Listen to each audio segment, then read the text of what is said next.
Баршаңызға сіздермен қазанда дайындалатын нан бөлісетін боламыз. Ең алдымен жылысымызды дайындап алып, бір ас қасық құрғақшылығымыз, бір ас қасық құрғақ және жарты ас қасық тұзымызды, бір ас қасық шекерімізді, тұзымызды, сұйық майымызды қосатын боламыз. Менің каналыма тіркеліп, қоңырау бексін басып шекерімізді салып алатын боламыз. Түрлі рецептермен бөлісетін боламын. Және сұйық майымызды құйып, бір асқа араластырып алып, ұнымызды електен өткізіп осылай қосып отыратын боламыз. Міндетті түрде електен өткені дұрыс. Сол кезде ұнымыздың арасына ауа кіріп, жақсы көтеріледі. Алдымен қасықтың көмегімен, кейін алақанның көмегімен зуала қылып қамырымызды илейтін боламыз. Қатты емес, орташа болу қажет, жұмсақта емес. Қараңыздар, осылай болу қажет қамырымыз, дәл осылай шығады.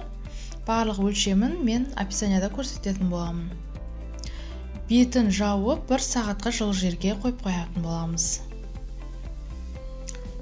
Міне біздің қамырымыз дайын. Енді кезекте ұрпағымызды сеуіп, қолымызды кішкене майлап алып, қамырымыз жабыспас үшін қолымызға ұзынша етіп қамырымызды осылай илеп алып, сосын бірінші бөліктерге бөлетін боламыз. Барлығын менде бұл жерде 5 бөлікке бөлетін боламын. Енді кезекте осы бөлінген қамырларымызды алақанның көмегімен осылай зуала қылып аламын. Барлығының бетін жауып, бір қана қамырымызды алып, осылай ортасын басып, нанның формасын шығаратын боламын.